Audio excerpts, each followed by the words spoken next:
mendapatkan hati.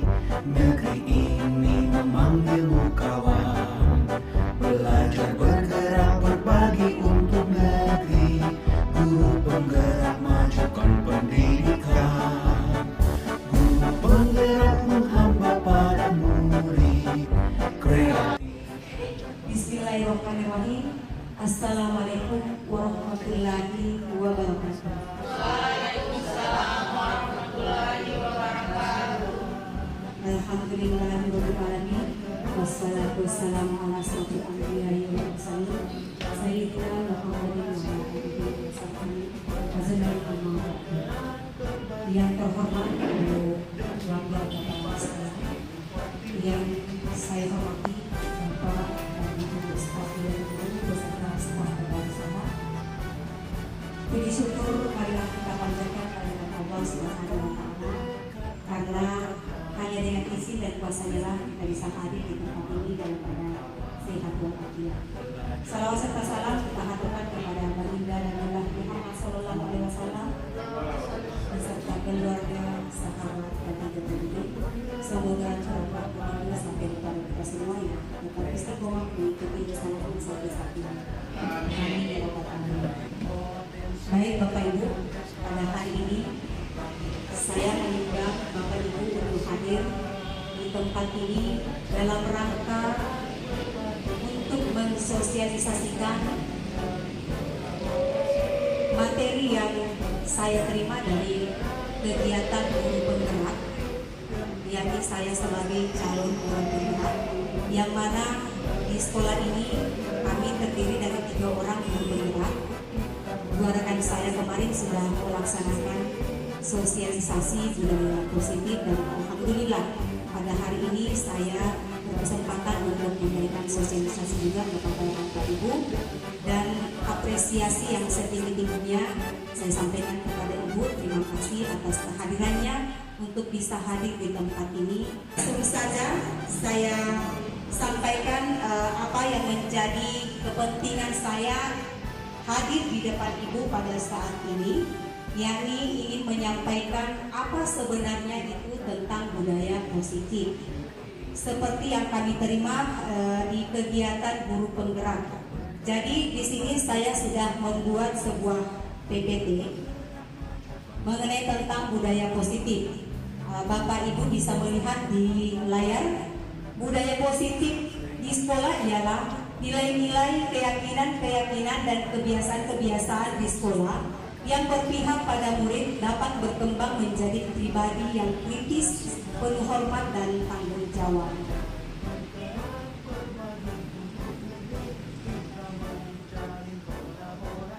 Kemudian ketika mendengar kata disiplin, apa yang terbayang di benak Anda?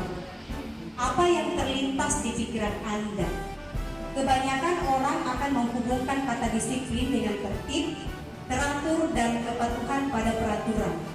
Kata disiplin juga sering dihubungkan dengan hukuman. Padahal itu sungguh berbeda ya. Karena belajar tentang disiplin positif tidak harus dengan memberi hukuman.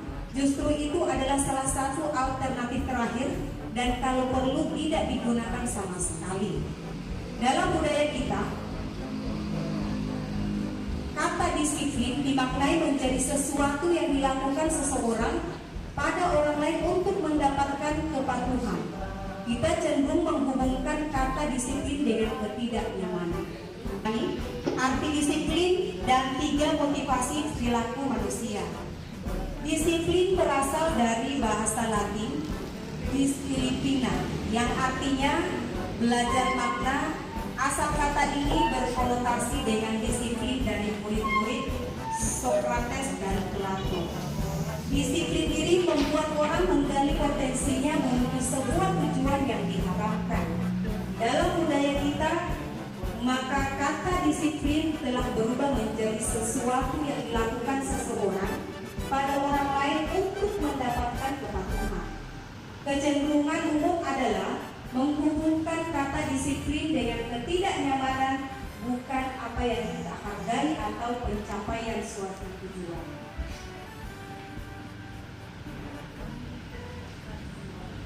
Baik, di sini ada 3 bentuk motivasi perilaku manusia. Yang pertama, yaitu untuk menghindari ketidaknyamanan atau hukuman. 2, untuk mendapatkan imbalan atau penghargaan dari orang lain. 3, untuk menjadi orang yang mereka inginkan dan menghargai diri sendiri dengan nilai-nilai yang mereka percaya.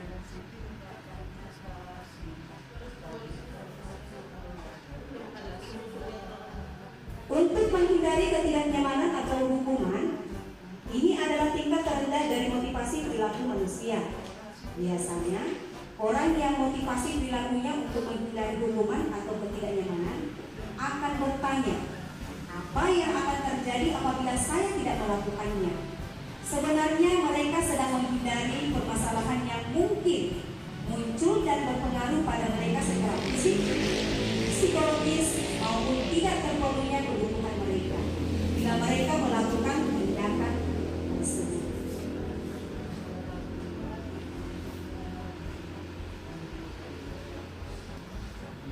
Nah, di slide ini untuk mendapat imbalan atau penghargaan dari orang lain. Satu tingkatan di atas motivasi yang pertama, di sini orang berperilaku untuk mendapatkan imbalan atau penghargaan dari orang lain.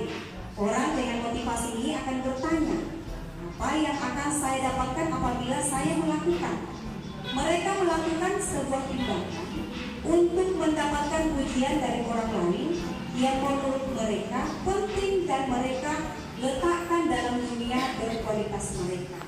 Mereka juga melakukan sesuatu untuk mendapatkan hadiah, pengakuan, atau imbalan. Untuk menjadi orang yang mereka inginkan dan menghargai diri sendiri dengan nilai-nilai yang mereka percaya, mereka melakukan sesuatu karena nilai-nilai yang mereka yakini dan hargai, dan mereka melakukannya karena mereka ingin menjadi orang yang melakukan nilai-nilai yang mereka yakini tersebut. Ini adalah motivasi yang akan membuat seseorang memiliki disiplin positif karena motivasi berperilakunya bersifat internal bukan eksternal.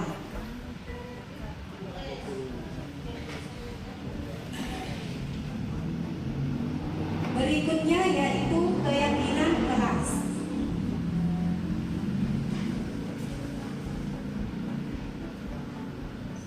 Ya, keyakinan keras, hukuman dan penghargaan.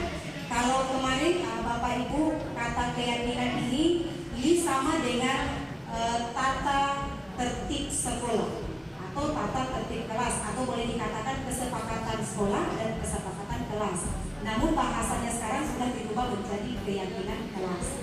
Nah, di slide ini saya akan menyampaikan tentang bagaimana keyakinan kelas, hukuman dan penghargaan. Untuk terbentuknya budaya positif pertama-tama perlu diciptakan dan disepakati keyakinan-keyakinan atau prinsip-prinsip dasar bersama di antara para warga kelas. Tentunya di sini biasanya Bapak Ibu ketika mengajar di dalam kelas, pasti di awal pembelajaran itu melakukan kesepakatan kelas bersama peserta didik. Nah, itulah yang disebut dengan keyakinan kelas. Tidak lagi disebutkan sebagai kesepakatan kelas. Keyakinan yaitu nilai-nilai kebajikan atau prinsip-prinsip universal yang disepakati bersama secara universal, lepas dari latar belakang suku, negara, bahasa maupun agama. Menurut dosen tahun 1998, suatu keyakinan akan lebih memotivasi seseorang dalam atau memotivasi secara intrinsik. Keyakinan kelas, hukuman dan penghargaan. Mengapa keyakinan kelas? Mengapa tidak peraturan kelas saja? Mengapa adanya keyakinan kelas penting untuk terbentuknya sebuah budaya positif? Bagaimana mewujudkan sebuah keyakinan kelas yang efektif? Jadi ada 3 pertanyaan di sini. Berikut apa yang saya. Suatu keyakinan kelas akan lebih memotivasi seseorang dari dalam atau memotivasi secara intrinsik. Seseorang akan lebih tergerak dan bersemangat untuk menjalankan keyakinannya daripada hanya sekedar mengikuti serangkaian peraturan. Jadi kesepakatan kelas ini biasanya ketika kita buat, ini memang berdasarkan dari apa yang dimau oleh peserta didik, bukan yang dimau oleh guru. Ya. Jadi ketika kita membuat rumusan kesepakatan kelas itu berdasarkan hasil kesepakatan yang sudah dilakukan diteruskan oleh peserta didik di dalam kelas.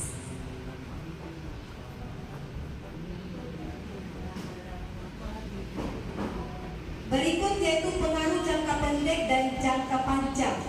Penghargaan berlaku untuk mendapatkan seseorang melakukan sesuatu dalam jangka waktu pendek.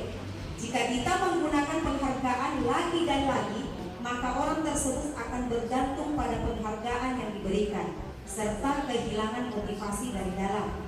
Jadi, kita mengupayakan penghargaan untuk melakukan sesuatu yang baik. Maka selain kita senantiasa berharap mendapatkan penghargaan tersebut, kita pun menjadi tidak menyadari tindakan baik yang kita lakukan. Jadi di sini ditekankan agar tidak sering-sering memberikan penghargaan kepada peserta didik, karena itu bisa berpengaruh pada mental peserta didik. Ketika kita memberikan satu kali penghargaan, maka secara otomatis berpengaruh pada motivasi intrinsik dan ekstrinsiknya, akan mengharapkan terus pujian-pujian seperti itu. Maka akan secara berulang-ulang, secara berkesinambungan. Berikutnya,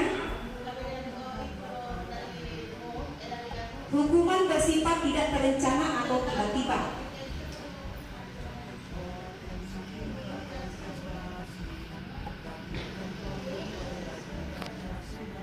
Hukuman bersifat satu arah dari pihak guru yang memberikan, dan murid hanya menerima suatu hukuman tanpa suatu diskusi atau pengarahan dari pihak guru, baik sebelum atau sesudahnya. Hukuman yang diberikan bisa berupa fisik maupun verbal, dan murid disakiti oleh suatu perbuatan atau kata-kata. Disiplin dengan bentuk sanksi atau konsekuensi sudah terencana atau sudah disepakati. Nah, ini biasanya kalau sanksi dan konsekuensi ini masuk dalam tata peraturan sekolah. Berikut yaitu penghargaan tidak efektif. Suatu penghargaan adalah suatu benda atau peristiwa yang diinginkan, yang dibuat dengan persyaratan hanya jika Anda melakukan hal ini, Anda akan mendapatkan penghargaan yang diinginkan. Jika saya mengharapkan suatu penghargaan dan tidak mendapatkannya, maka saya akan kecewa dan berkecil hati, serta kemungkinan lain saya tidak akan berusaha sekeras sebelumnya.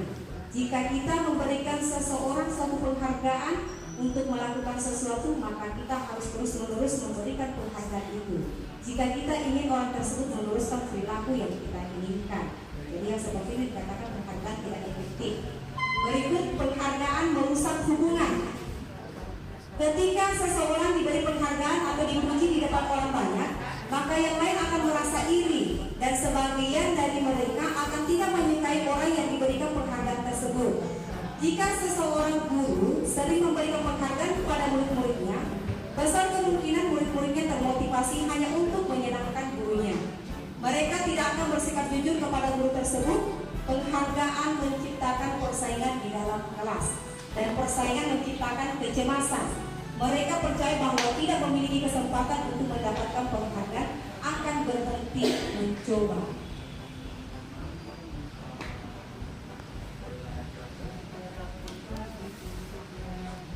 Berikutnya yaitu penghargaan mengurangi ketepatan.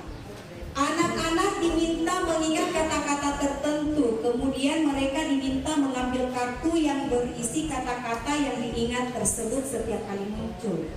Beberapa anak diberikan permen setiap mereka memberikan jawaban yang benar, dan sebagai yang lain hanya diberitahu saja apabila jawaban mereka benar. Hasil, anak-anak yang mendapatkan permen jawabannya banyak, yang tidak dibandingkan anak-anak yang hanya diberitahu jawabannya benar.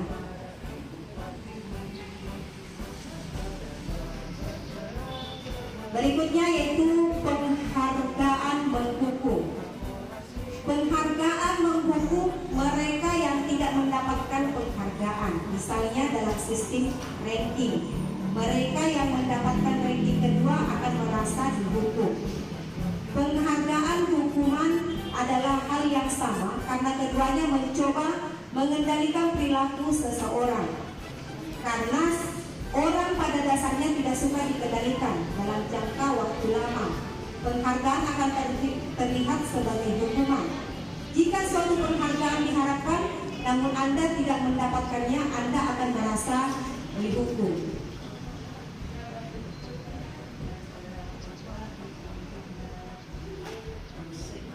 Nah, yang paling inti dari kegiatan sosialisasi budaya positif yaitu mengenai tentang segitiga restitusi. Apa itu segitiga restitusi? Nah, di sini ada penjelasannya. Restitusi adalah proses menciptakan kondisi bagi murid untuk memperbaiki kesalahan mereka, sehingga mereka bisa kembali pada kelompok mereka dengan karakter yang lebih kuat. Ini menurut dosen tahun 2004.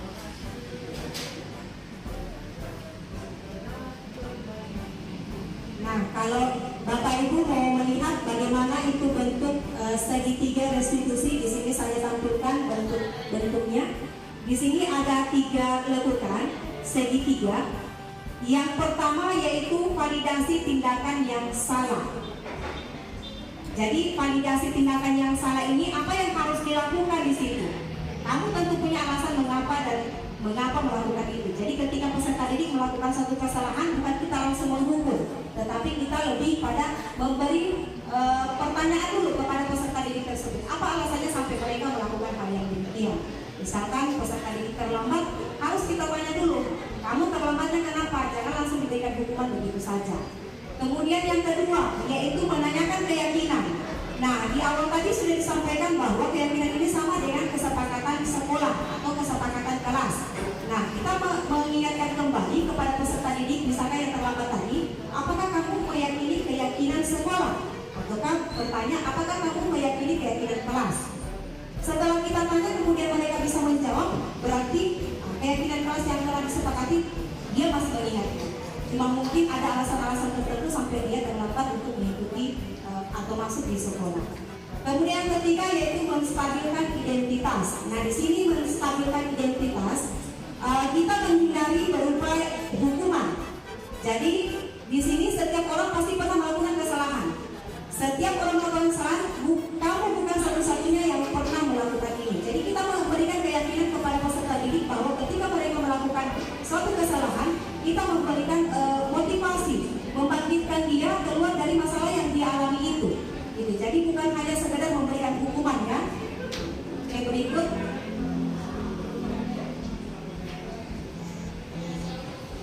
Nah, selain tadi penjelasannya, di sini juga dijelaskan restitusi adalah proses kolaboratif yang mengajarkan murid untuk mencari solusi untuk masalah dan membantu murid berpikir tentang orang seperti apa yang mereka inginkan dan bagaimana mereka harus memperlakukan orang lain.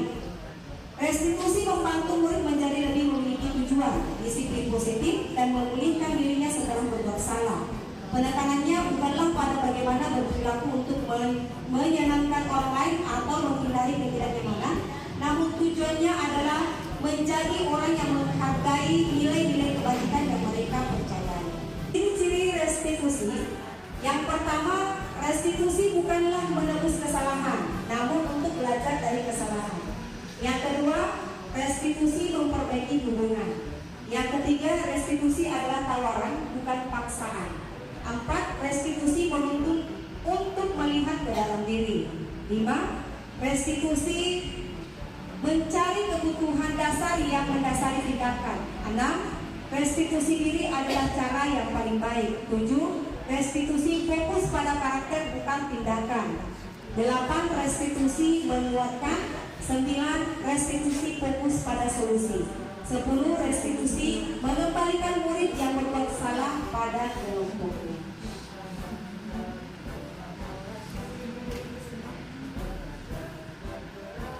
Ya, mungkin itu saja yang bisa saya sampaikan mengenai tentang budaya positif. Jadi intinya di sini adalah bagaimana kita sebagai seorang pendidik tidak lebih menekankan pada hukuman kepada peserta didik ketika mereka melakukan sebuah kesalahan. Namun bagaimana kita sebagai guru, sebagai pendidik membangkitkan motivasi dan semangat mereka untuk tidak melakukan kesalahan yang sama. Gitu. Jadi kita di sini lebih ditekankan untuk menghindari yang namanya hukuman. Lebih banyak pada kembali ke segitiga restitusi tadi, yaitu kita menanyakan dulu apa alasannya, kenapa sampai melakukan kesalahan seperti itu. Kemudian kedua, kita menanyakan apakah kamu masih yakin dengan kesepakatan sekolah atau kesepakatan kelas. Setelah itu kita menstabilkan mereka punya mental, membangkitkan mereka punya motivasi, membangkitkan mereka punya kemauan untuk tidak lagi mengulang kesalahan yang sama seperti itu. Gitu. Jadi ditekankan untuk menghindari yang namanya hukuman. Kalau bisa kita menghindari hukuman. Ya baik Bapak Ibu, mungkin itu saja yang bisa saya sampaikan mengenai tentang sosialisasi kita pada hari ini mengenai budaya positif. Terima kasih atas kesempatan Bapak Ibu bersedia hadir di tempat ini. Saya akhiri dengan akhirul kalam. Wabillahi taufiq wal hidayah. Wassalamualaikum warahmatullahi wabarakatuh. Waalaikumsalam.